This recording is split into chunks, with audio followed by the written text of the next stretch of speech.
நம்ம எப்படியாவது அழிஞ்சு போயிடணும், தொலைந்து போய்விட வேண்டும் என்று நம்முடைய சத்துருக்கள் நம்மை துரத்தி துரத்தி வருகிறார்கள். ஆனாலும் நம்ம என்ன சொல்லணும்? நான் மரண இருளின் பள்ளத்தாக்கில் நடந்தாலும் பொல்லாப்புக்கு பயப்பட மாட்டேன். தேவரீர் நீர் என்னோடு இருக்கிறீர். ஆண்டவர் நம்மோடு இருக்கும்போது நம்ம யாருக்கு பயப்படணும்ல? நம்ம கஷ்டம் வரும்போது ஏன் ஆண்டவரை இப்படி செய்தீர் என்று புலம்புகிறோம். ஆனாலும் நான் உபத்திரவப்பட்டது நல்லது, இதனாலே நான் தேவனுடைய பிரமாணங்களை கற்றுக்கொண்டேன் என்று சொல்லும் பொழுது ஆண்டவர் நம்மை செழிப்பான இடத்துக்கு கொண்டு வந்து விடுவார்.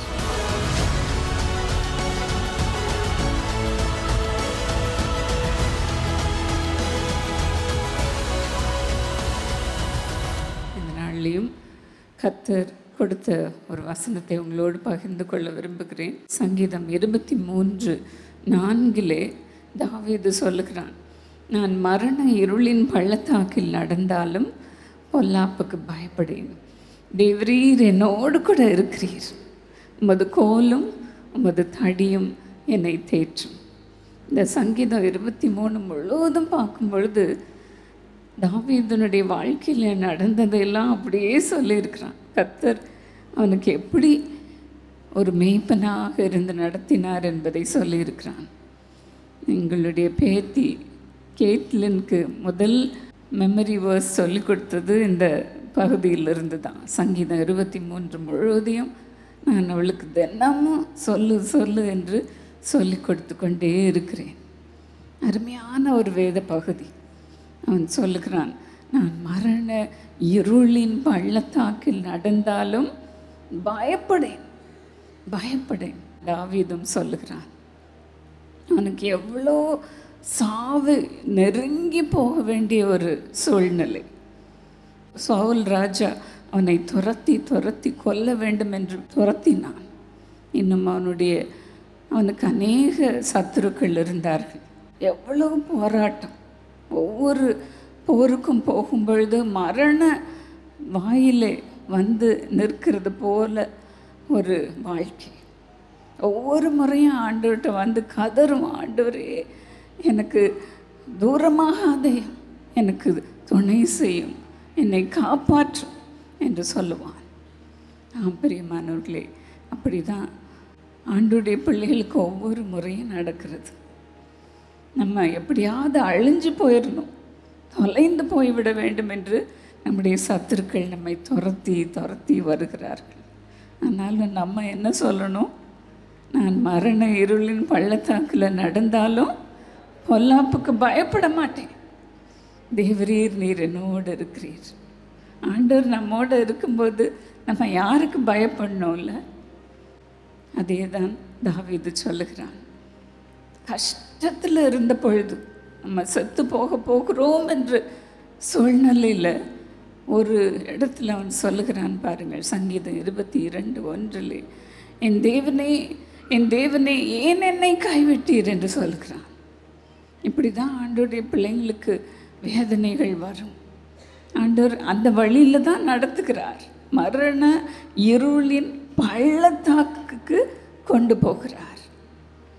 ஆனாலும் தாவீது சொல்லுகிறான், தேவரீர் நீர் என்னோடு கூட நல்ல மேய்ப்பராக இருக்கிறீர். நீர் என்னை கட்டாயம் புல்லுள்ள இடங்களில் தான் நடத்துவீர், அமர்ந்த தண்ணீர்கள் அண்டையில் தான் நடத்துவீர். என்னை கேர்லெஸ்ஸாக நீர் நடத்த மாட்டீர் சுவாமி, நீர் கேர்ஃபுல்லாக என்னை நடத்துவீர். செழிப்பான இடத்துல கொண்டு வந்து என்னை வெட்டீர் என்று சொல்லுகிறான். நான் தீயும் தண்ணீரையும் கடந்து வந்தேன், ஆனாலும் செழிப்பான இடத்துல என்னை கொண்டு வந்து விட்டீர். எவ்வளோ அழகான அனுபவங்கள் தாவீதுக்கு பாருங்க. ஹல்லேலூயா.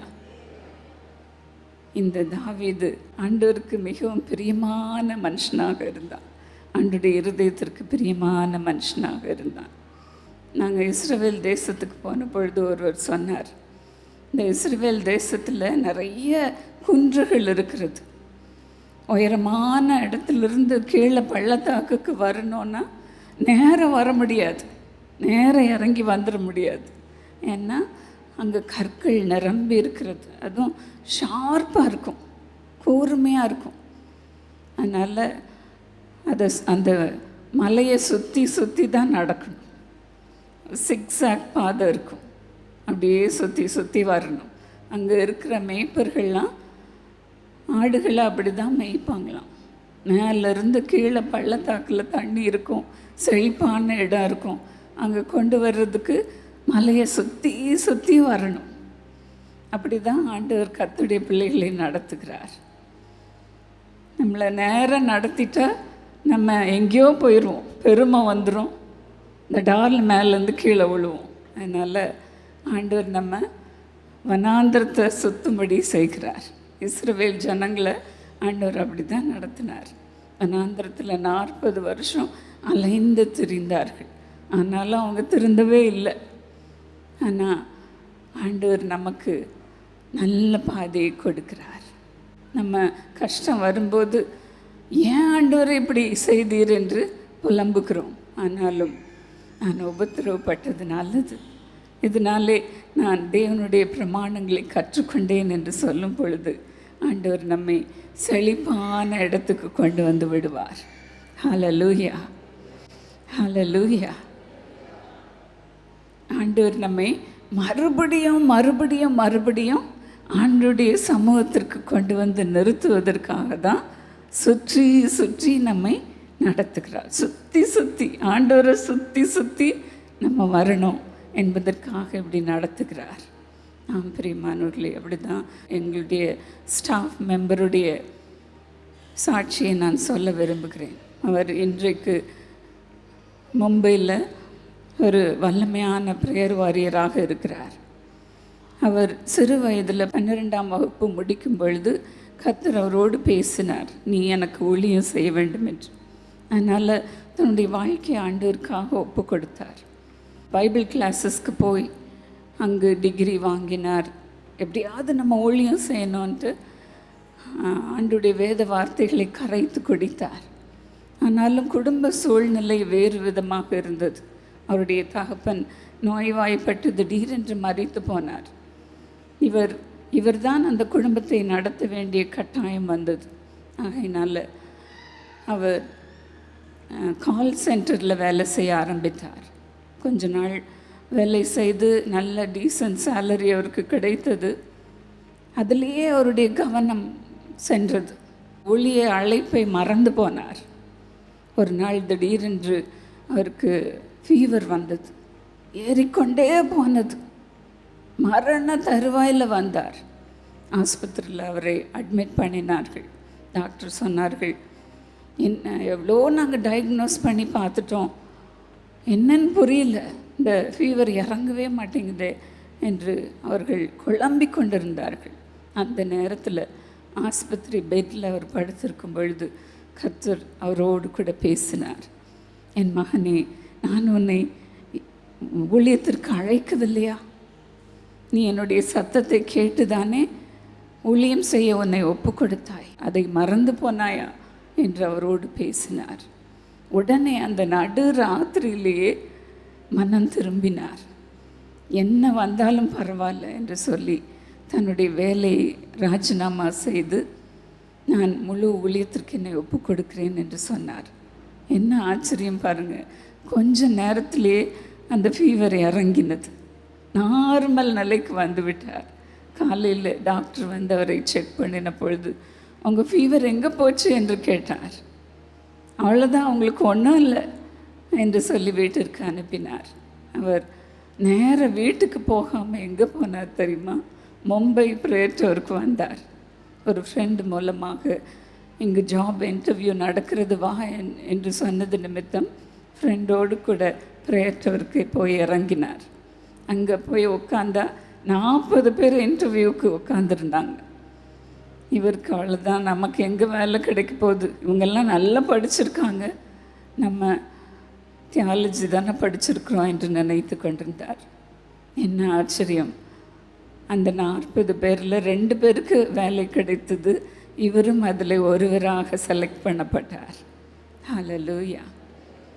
ஆண்டவர் எவ்வளோ நல்லவர் பாருங்கள். இன்றைக்கி மும்பை பிரேட்டோரில் ஒரு ஸ்டாஃப் மெம்பராக வேலை செய்து கொண்டிருக்கிறார். கர்த்தருக்காக ஊழியம் செய்து கொண்டிருக்கிறார். எனக்கு அருமையானவர்களே, ஆண்டவருடைய பிள்ளைகளை அப்படி தான் நடத்துகிறார்.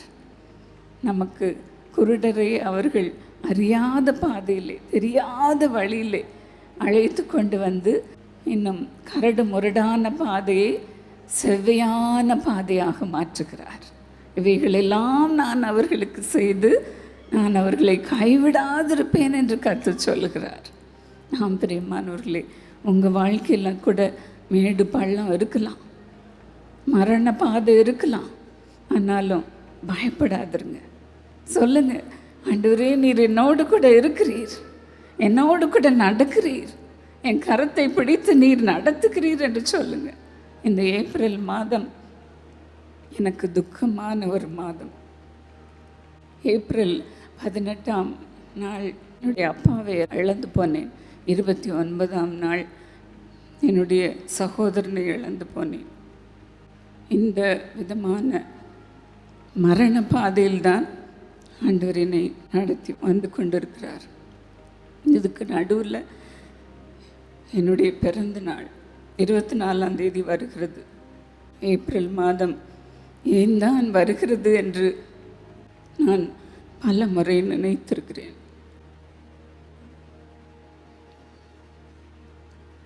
கர்த்தருடைய பிள்ளைகளுக்கு இப்படி தான் பாடுகள் வருகிறது. இதன் மூலமாக தான் ஆண்டவர் நம்மை அவரோடு கூட நெருக்கி சேர்க்கிறார். தேவரீர் மது கோலும் மது அடியும் என்னை தேற்றும் என்று பக்தன் சொன்னது போல நாம் இந்த வழியிலே நடந்தால்தான் நாம் தேற்றப்படுகிறோம். இப்படி தான் ஆண்டவர் நம்முடைய ஆத்மாவை தேற்றுகிறார். எனக்கு அருமையானவர்களே, என்ன பாதையில் நீங்கள் நடந்தாலும் பரவாயில்ல, கர்த்தர் உங்களோடு கூட இருந்தால் போதும். தேவரீர் உங்களோடு கூட அவர் இருந்தால் போதும். பிரியமானவர்களே, எங்கள் மகா ஸ்வீட்டி அழகாக பாடுவாள், இயேசு நம் வாழ்க்கையில் இருந்தாலே போதும் என்று. எனக்கு அருமையானவர்களே, இப்படி கர்த்தர் உங்களோடு கூட நடந்து கொண்டிருக்கிறார். தாவீதோடு கூட இருந்த தேவன் உங்களோடு கூட இருக்கிறார் என்பதை நினைவில் வைத்து கொள்ளுங்கள். இப்பொழுது நம் கண்களை மூடி ஆண்டவரை நோக்கி பார்ப்போமா? எங்கள் அன்பு தகப்பனே, இந்த வேளையிலையும் உம்முடைய ஆறுதல்கள் முது பிள்ளைகளுடைய ஆத்மாவை தேற்றுவதாக அவர் என் ஆத்மாவை தேற்றி நீதியின் பாதைகளில் நடத்துகிறார் என்று பக்தன் சொன்னது போல உமது பிள்ளைகளும் சொல்லட்டும் அப்பா, சொல்லட்டும். மரண இருளின் பள்ளத்தாக்கிலே நடந்தாலும் நான் பயப்பட மாட்டேன் என்று சொல்லட்டும் அப்பா. அப்படி நம்முடைய பிரசன்னம் அது பிள்ளைகளை நிரப்புவதாக, இப்பொழுதும் நிரப்புவதாக. நம்முடைய சமூகத்திலே பரிபூர்ண சந்தோஷம் உண்டு என்று வேதம் சொல்லுகிறதப்பா. அந்த உம்முடைய சமூகத்தினாலே எமது பிள்ளைகளை நிரப்புவீராக. உம்முடைய சமூகத்திலே அந்த சந்தோஷத்தினாலே நிரப்புவீராக. பேரின்ப மகிழ்ச்சியினாலே எமது பிள்ளைகளை நிரப்புவீராக. இந்த வேளையிலையும் நீர் எமது பிள்ளைகளுக்கு தோன்றுவீராக. உம்முடைய பிரசன்னத்தை அனுப்புவீராக. எல்லாரும் ஆண்டவருக்கு ஸ்தோத்திரம் பண்ணுவோமா? கர்த்தர் உங்களோடு கூட வர வேண்டும் என்று கேளுங்க பிரியமானவர்களே. என்னுடைய வாழ்க்கை படகுலே நீர் ஏறி உட்கார்ந்து கொள்ளும் என்று கேளுங்க பிரியமானவர்களே. கர்த்தர் உங்களோடு கூட வருவார். உங்களுக்கு என்ன நடந்தாலும் பயப்படாதிருங்கள். கர்த்தர் நீர் என்னோடு கூட வாரும் என்று சொல்லுங்க பிரியமானவர்களே. இப்பொழுதும் கர்த்தருடைய வல்லமை உங்களை நிரப்புகிறது. என்னை அழகாய் நடத்துகிற தேவன், எங்கள் குடும்பத்தை நடத்துகிற தேவன், எங்கள் ஊழியத்தை நடத்துகிற தேவன் உங்களை நடத்துவார் பிரியமானவர்களே. வெளிச்சத்தின் பாதையிலே நடத்துவார், செவ்வையான பாதையிலே நடத்துவார். ஸ்தோத்திரம் பண்ணுவோமா? ஆண்டவருக்கு ஸ்தோத்திரம் பண்ணுவோமா? ஒரு நாளும் முறுமுறுக்காதிருப்போம். ஏன் எனக்கு நடந்தது என்று நாம் சொல்லாதிருப்போம். பிரியமானவர்களே, கர்த்தருக்கு ஸ்தோத்திரம் பண்ணுவோமா, ஸ்தோத்திரம் பண்ணுவோமா. இதே தாவீது தான் கர்த்தரை துதிக்கிற துதி எப்பொழுதும் என் வாயில் இருக்கும் என்று சொல்லுகிறான். அப்படி நாம ஆண்டவரை ஸ்தோத்திரம் பண்ணுவோமா. ஸ்தோத்திரம் அப்பா, ஸ்தோத்திரம் அப்பா, என்னை இந்த வழியிலே நீர் நடத்துகிறதற்காக உமக்கு ஸ்தோத்திரம், உமக்கு ஸ்தோத்திரம் அப்பா. ஸ்தோத்திரம் பண்ண பண்ண கிருபை பெருகும். பிரியமானவர்களே, கர்த்தருடைய அன்பு உங்களுக்குள்ளே பெருகும். நன்றி சொல்வீர்களா? Thank you Lord, thank you Lord. உமது பிள்ளைகளை நீரே இந்த நாளிலே தேற்றுவீராக. என்ன மரண பாதையிலே அவர்கள் நடந்தாலும் ஆண்டவரே, உமது பிள்ளைகளே உம்முடைய ஆறுதல்கள் தேற்றுவதாக, தேற்றுவதாக. கர்த்தர் தான் எனக்கு இதை செய்தார் என்ற அந்த ஆறுதலை உமது பிள்ளைகளுக்கு தருவீராக, தருவீராக. உமக்குள் சகல ஆறுதலும் இருக்கிறதப்பா, சகல ஆசீர்வாதங்களும் இருக்கிறது சுவாமி. அப்படி உமது பிள்ளைகள் தேற்றப்படுவார்களாக. நீரே அவர்களை சுமந்து நடத்துவீராக. இயேசுவின் நாமத்தில் ஆமென்.